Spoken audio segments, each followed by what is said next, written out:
আমার ডান হাত কাটতে পারে, কিন্তু আল্লাহর নাম লেখা এই নিশান আমি নিচে পড়তে দিব না। এবার বাম হাতে কপ করে ধরেছেন, এবার কাফেরের দল, ভেন্ডিরের দল ওনার বাম হাতে কূপ দিয়েছেন, এবার বাম হাত নিচে পড়ে গেছে। এবার জাফরে তৈয়ার মনে মনে কয় আল্লাহর এই নাম লেখা নিশান এবার নিচে পড়ে যাবে। কয় না না না, আল্লাহর নাম লেখা নিশান নিচে পড়তে দিব না। এবার চিত হইয়া শুয়ে পড়ছেন, চিত হইয়া শুয়ে পইরা ওই কাটা দুই হাত দিয়া আল্লাহর নাম লেখা নিশান পতাকা কাটা দুই হাত দিয়া বুকের উপর সুউচ্চ কইরা বসায় রাখছেন।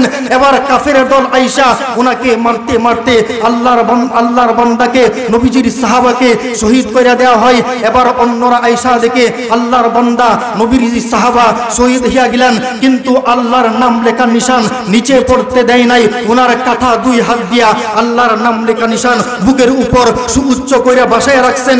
এবার আল্লাহ পাক রব্বুল আলামিন হযরতে ফেরেশতা জিবরাইল আলাইহিস সালাতু ওয়াস সালামকে নবীজির পাশে পাঠিয়ে দিলেন। ইয়া রাসূলুল্লাহ, ইয়া হাবিবাল্লাহ, আপনার সাহাবা হযরতে জাফরে তৈয়ার, আপনার সাহাবা আল্লাহ পাকের ইজ্জতের জন্য, আল্লাহর কোরআনের জন্য, ধর্মের জন্য, আপনার দ্বীনের জন্য, আল্লাহ রাসূলের ইজ্জতের জন্য দুইটা হাত কাটাইয়া দিয়েছে। আল্লাহ পাক রব্বুল আলামিন আপনার ওই সাহাবাকে দুইটা পাখনা জান্নাতে দিয়া দিয়েছে। সে জান্নাতে ওই দুই পাখনা দিয়া উইরে বেড়াইতেছে। তার পরে আল্লাহ পাক বলবেন আল ইয়াউমা উযিল্লুকুম ফি জিল্লি ইয়াউমা লা জিল্লা ইল্লা জিল্লি। আল্লাহ পাক বলবেন যে আজকে সূর্য সোজাভাবে 1 বিঘা হাত উপরে, নিচে তামার মাটি। ওই সময় আল্লাহ পাক বলবেন যারা আমার দিকে তাকাইয়া পরস্পরকে ভালোবাসতে, আজকে আমি তাদেরকে আমি আমার আরশে আজিমের ছায়ার নিচে ছায়া দান করব। তো আউলিয়া কেরামদেরকে ভালোবাসতে লাভ না ক্ষতি? ছায়ার নিচে আল্লাহ পাক, আরশে আজিমের ছায়ার নিচে আল্লাহ পাক ছায়া দান করবেন। যে ব্যক্তি নিঃস্বার্থভাবে আল্লাহ ও রাসূলের ওস্তে আউলিয়া কেরামদেরকে ভালোবাসবেন।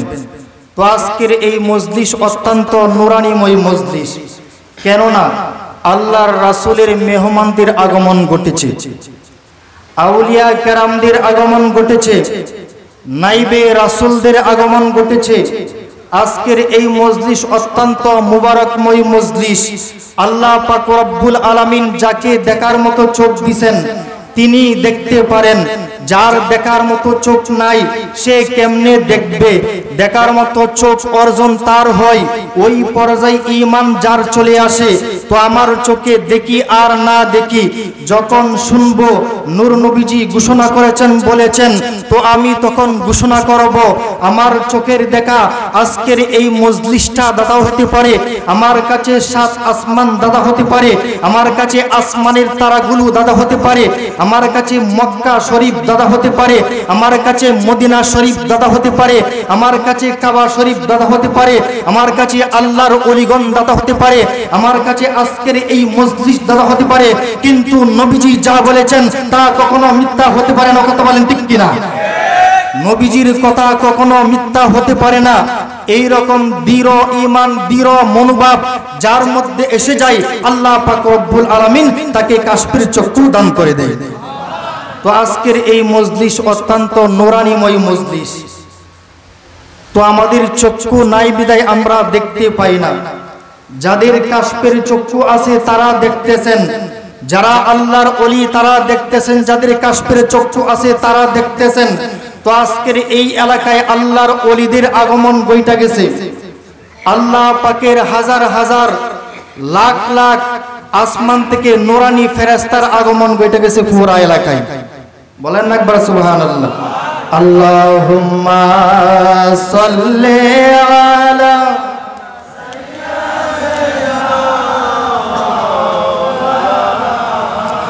মুহাম্মাদ ওয়া আলা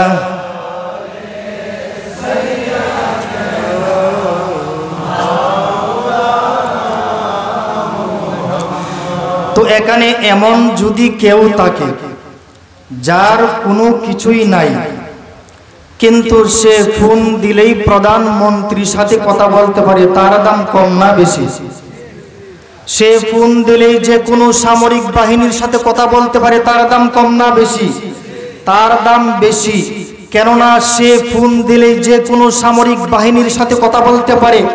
একটা কথা মনে রাখবেন, এই পৃথিবীতে যত ইনসান, যত মানুষ আছে, যে যত সম্পর্কের অধিকারী হোক, যে যত ভালো চাকরির অধিকারী হোক, যে যত ডিগ্রির অধিকারী হোক, ওর কোনো দাম নাই। দাম কেবলমাত্র তার যে চক্ষু বন্ধ করলেই তার মালিকের সঙ্গে গল্প করতে পারে। ওই রকম শক্তির অধিকারী ছিলেন খাজা বাবা শাহ এনায়েতপুরী। ওই রকম শক্তির অধিকারী ছিলেন খাজা বাবা শাহ শম্ভুগঞ্জী।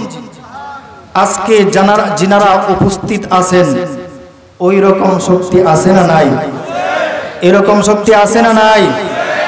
আমরা আখিরি নবীর উম্মত, আমরা সেই নবীর উম্মত হয়েছি যেই নবীজির খাতিরে আল্লাহ পাক রব্বুল আলামিন আমাদেরকে লাইলাতুল কদর দান করেছেন। আমরা সেই নবীর উম্মত হয়েছি যেই রাসূলকে শবে বরাত আল্লাহ পাক দান করেছেন। আমরা সেই নবীর উম্মত হয়েছি যেই নবীজির উম্মত নামাজ আদায় করবে 5 ওয়াক্ত, কিন্তু তাদের আমল নামায় লেখা হবে 50 ওয়াক্ত। তো আমরা সেই নবীর উম্মত হয়েছি যেই রাসূল সাল্লাল্লাহু আলাইহি ওয়াসাল্লাম রাস্তা দিয়ে হাঁটতেন, কিন্তু আকাশের মেঘগুলা আইসা রাসূলকে ছায়া দিতে দেরি করতেন না। আমরা সেই নবীর উম্মত হয়েছি যেই নবীকে দেখার সাথে সাথে উটগুলা সেজদায় লুটায়া পড়তো। আমরা সেই নবীর উম্মত হয়েছি যেই নবীজি আঙ্গুল মোবারক ইশারা করতে দেরি মরা গুইসাপ জিন্দা হইয়া মাথা উঁচা করতে দেরি করে নাই। আমরা সেই নবীর উম্মত হয়েছি যেই নবীজি হাত মোবারক উঠাইয়া দোয়া করতে দেরি আকাশ থেকে বৃষ্টি নামতে দেরি করে নাই। আমরা সেই নবীর উম্মত হয়েছি যেই নবীজি হাত উঠাইয়া দোয়া করতে দেরি হযরত উমর রাদিয়াল্লাহু তাআলা আনহুকে মুসলমান বানাইয়া আল্লাহ পাক রব্বুল আলামিন নবীর দরবারে পাঠাইতে দেরি করে নাই। আমরা সেই নবীর উম্মত হয়েছি যেই নবীজির আঙ্গুল মুবারক ইশারা লাগার সাথে সাথেই মরা খেজুরের ডাল তলোয়ারে পরিণত হইতে দেরি হয় নাই। আমরা সেই নবীর উম্মত হয়েছি যেই নবীজির স্পর্শ ছোঁয়া লাগার কারণে উস্তুনে হান্নানা মরা খেজুরের টুকরা বের হয়ে কান্না করে। আমরা সেই নবীর উম্মত হয়েছি যেই নবীজির স্পর্শ ছোঁয়া লাগার কারণে হযরতে আনাস রাদিয়াল্লাহু তাআলা আনহুর দস্তরখানা আগুনে উপড়ে না। আমরা সেই নবীর উম্মত হয়েছি যেই নবীজির স্পর্শ ছোঁয়া লাগার কারণে আম্মা জান আয়েশা সিদ্দিকা রাদিয়াল্লাহু তাআলা আনহার রুটি আগুনে উপড়ে না। আমরা সেই নবীর উম্মত হয়েছি যেই নবীজির আঙ্গুল মুবারক ইশারা করতে দেরি আবু জেহেলের হাতের ফতর কথা বলে কালিমা পড়তে দেরি করে নাই। আমরা সেই নবীর উম্মত হয়েছি যেই নবীজির আঙ্গুল মুবারক ইশারা করতে দেরি ডুবন্ত সূর্য আগের জায়গায় ফিরে আসতে দেরি করে নাই। আমরা সেই নবীর উম্মত হয়েছি যেই নবীজির আঙ্গুল মুবারক ইশারা করতে দেরি আকাশের চন্দ্র দ্বিখণ্ডিত হইতে দেরি হয় নাই। যারা সেই রাসূলকে মহব্বত করবে, নবীজির ইত্তেবা করবে এবং তরিকার নিয়ম অনুযায়ী যেই উম্মত দুরূদ শরীফ পড়তে পড়তে যে উম্মত ইন্তিকাল করতে পারবে, সে উম্মত জান্নাতে যাইতে দেরি করবে না।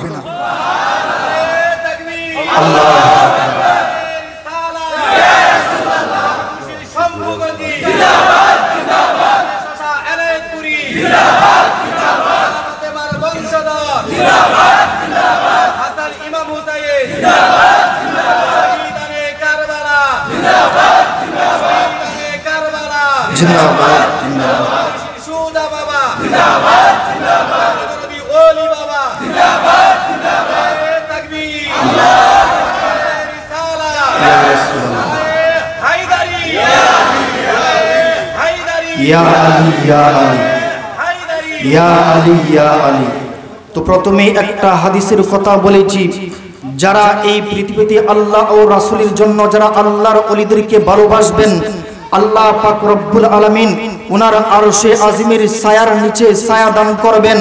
দেখেন সাহাবাদের প্রেমের নিদর্শন কেমন। আল্লাহ রাসূল সাল্লাল্লাহু আলাইহি ওয়াসাল্লাম পূর্ব থেকেই জানতেন আমার 3 জন সাহাবা যুদ্ধের ময়দানে শহীদ হয়ে যাবে। তো নবীজি 3 জন সাহাবাকে সেনাপতি বানাইয়া মুতার যুদ্ধে আল্লাহ রাসূল পাঠিয়ে দিলেন। একজন সেনাপতি যুদ্ধের ময়দানে শহীদ হয়ে গেলেন। এবার সিরিয়াল আসলো হযরত জাফর তৈয়ার রাদিয়াল্লাহু তাআলা আনহু, ওনার নামের ডেজিগনেশন উপাধি হচ্ছে জাফর তৈয়ার।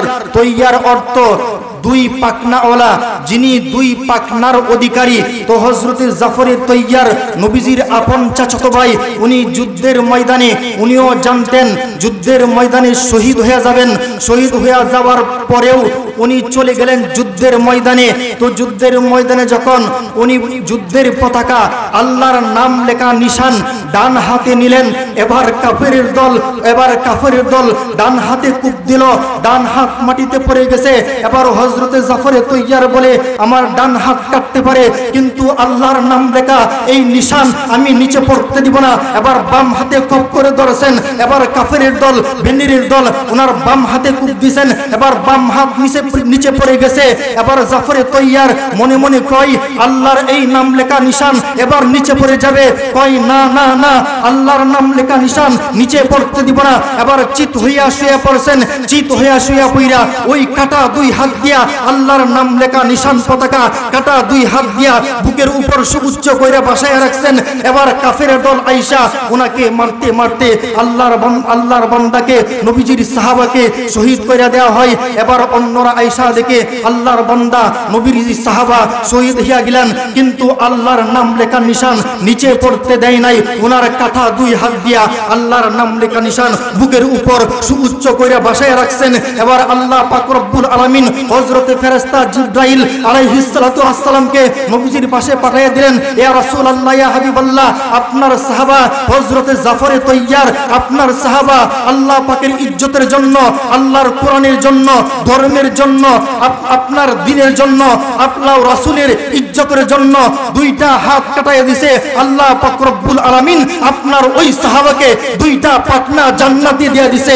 সে জান্নাতে ওই দুই পাখনা দিয়া উইরে বেড়াইতেছে। তো আল্লাহ পাক রব্বুল আলামিন সূরাতুল বাকারার মধ্যে বলেন, ওয়ালা তাকুলু লিমাই ইকতালু ফি সাবিলিল্লাহি আমওয়াত বাল আহইয়াউ ওয়ালাকিন লা তাশউরুন। যারা আল্লাহর রাস্তায় শহীদ হয় তোমরা তাদেরকে মাইয়াত বইলো না, তোমরা মরা বইলো না। বাল আহইয়া, বরং ওরা জিন্দা, ওরা উইরা বেড়ায়।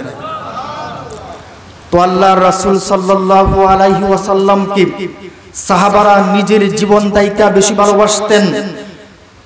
আমরা জানি দুনিয়ায় যদি কেউ কাউকে ভালোবাসে, কেউ কাউকে মহব্বত করে, আপনি আপনার মা বাবাকে মহব্বত করেন, আপনি আপনার আপন মুর্শিদকে ভালোবাসেন, মহব্বত করেন, আপনি আপনার বড় ভাইকে ভালোবাসেন, আপনি আপনার বোনকে ভালোবাসেন, আপনি বলে দেন, বাবা আমি আপনাকে খুব মহব্বত করি, ভালোবাসি। আপনি আপনার আপন মুর্শিদকে ভালোবাসেন, আপনি বলে দেন, ওগো আমার আপন মুর্শিদ বাবা, আমি আপনাকে খুব মহব্বত করি, ভালোবাসি।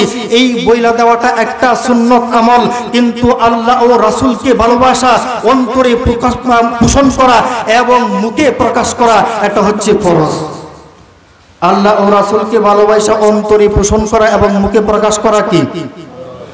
মুখে প্রকাশ করা ফরজ।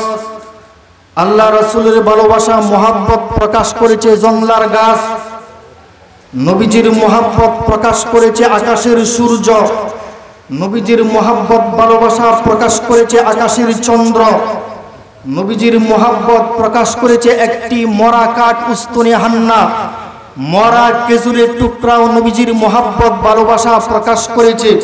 তো নবীজি মসজিদে মিম্বরে যখন খুতবা দিতেন, একটা কাঠের টুকরার উপর দাঁড়াইয়া খুতবা দিতেন।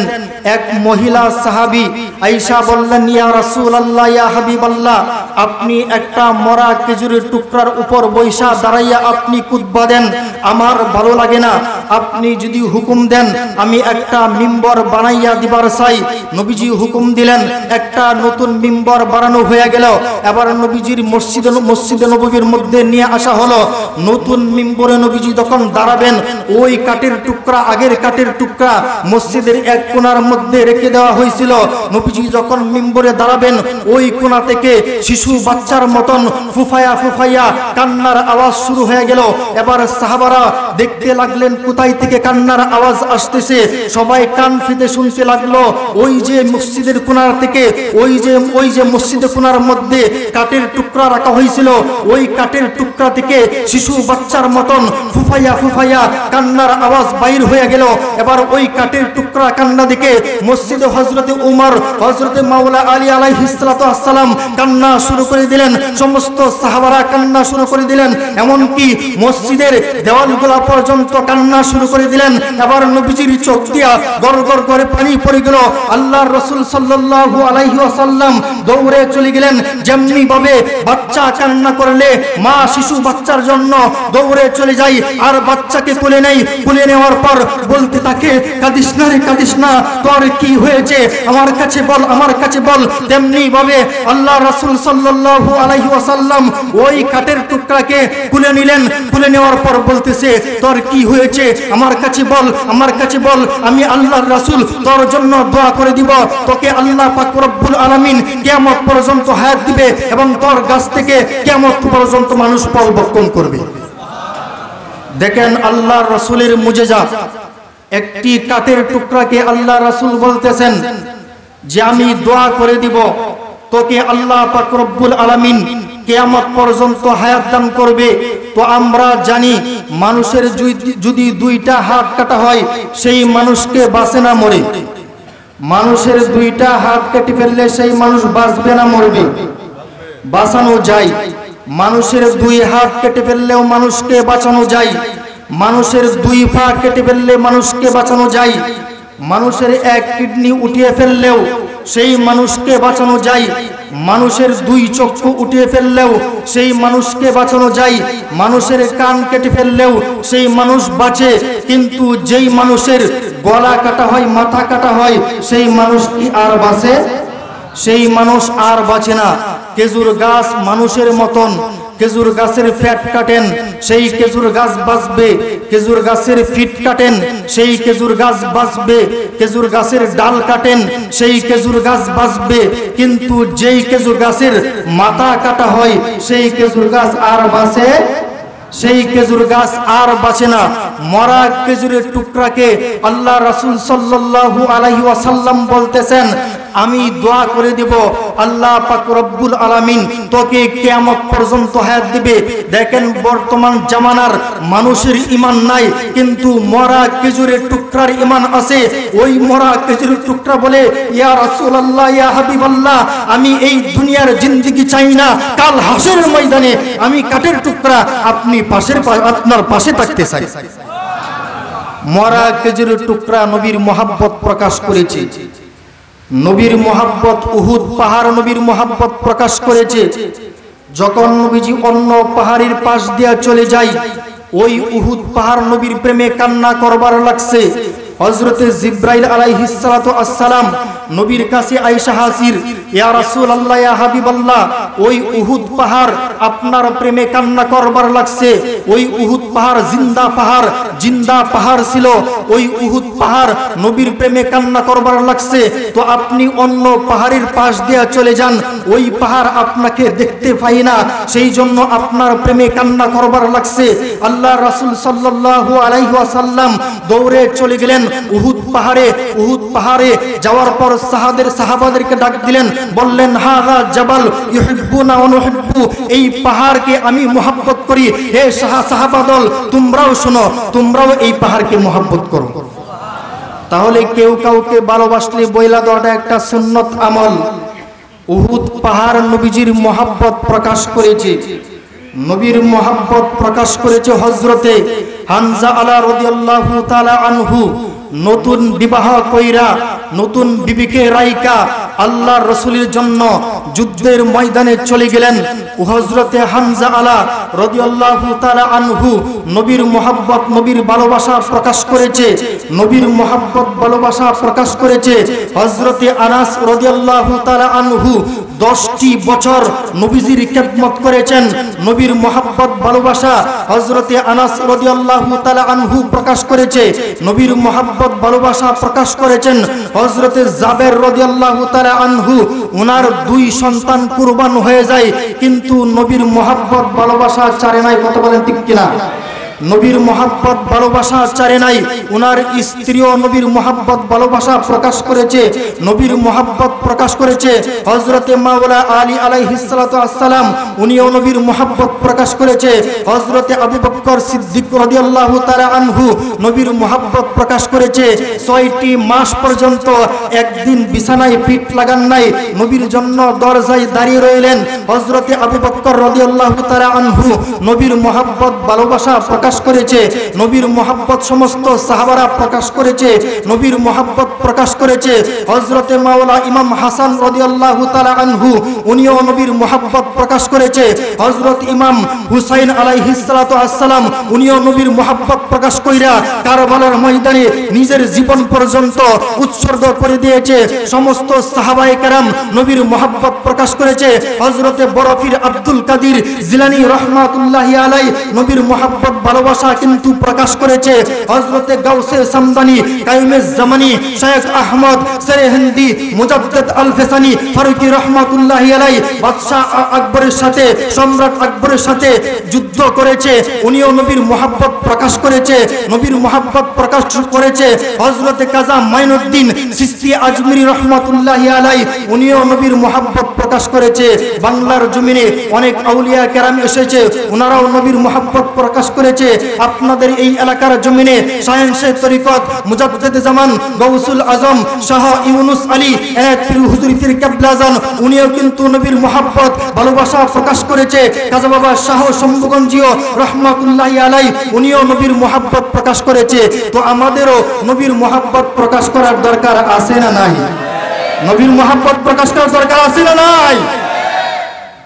নবীজিকে ভালোবাসবেন, দুরূদ মিলাদ কিয়াম করবেন, গভীর রাত্রে নবীর প্রেমে দুরূদ শরীফ আদায় করবেন।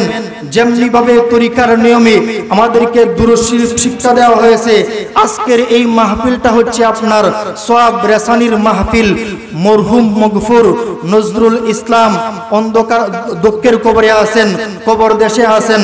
তো আমার জাকের ভাই, আমাদের ভাই মোহাম্মদ লাকি ভাই, ওনার আব্বার জন্য সওয়াব রেসানির আয়োজন করেছেন।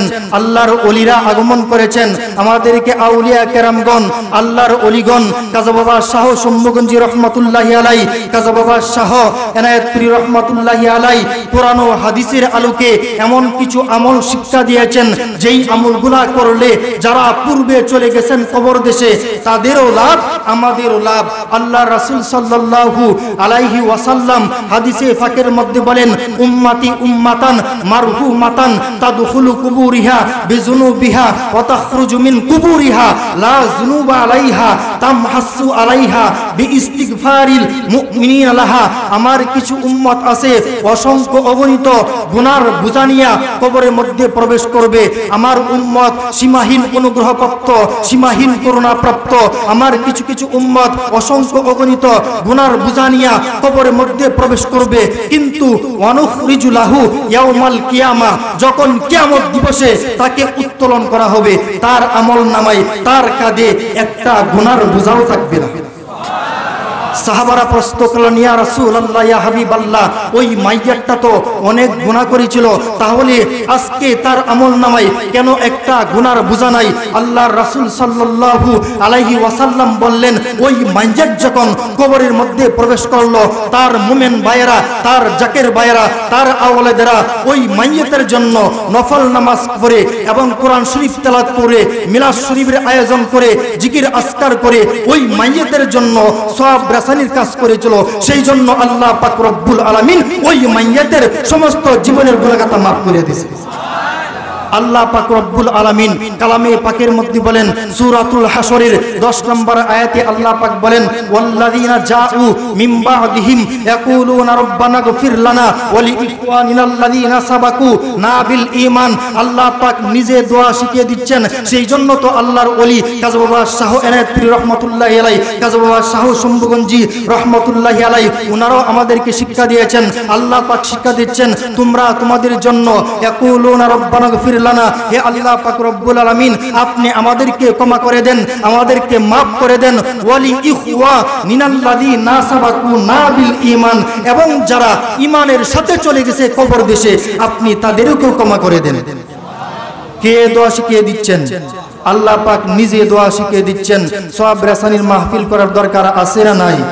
তো ইবনে নাজ্জার রহমতুল্লাহি আলাইহি উনি ওনার তারিখের কিতাবের মধ্যে বর্ণনা করতেছেন হযরতে মালিক ইবনে দিনার রহমতুল্লাহি আলাইহি একদিন জুমার রাত্রিতে কবরস্থানে গেলেন। যাওয়ার পর দেখলেন ওই কবরস্থানে মনে হচ্ছিল রহমতের হাওয়া হচ্ছে, জান্নাতি সুঘ্রাণ আসতেছে।